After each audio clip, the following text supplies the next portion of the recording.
Mana hozir men bu idishni ham qopqog'ini yopib odatga qo'yamiz. Buni startga bossak. Startga bossak bo'ldi. Mana idish qopqog'i yopildi. O'zingizlar ko'rishingiz mumkin. Har xil rangda idishlarni chiroyli qilib biznesingizga moslab suyuqliklarni yoki o'zingizlarga nima yoqadigan bo'lsa, upakovka qilishingiz mumkin. Savolingiz bo'lsa murojaat qilinglar.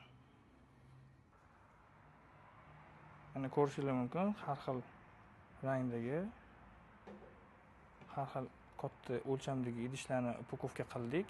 Qadoqlash bo'yicha qanaqa savolinglar bo'lsa murojaat qilsanglar bo'ladi. Mini bizneslar uchun qanaqa stanok kerak bo'ladigan bo'lsa ham mana o'zingizlar ko'rishingiz mumkin. Qolgan stanoklarimiz ham bor.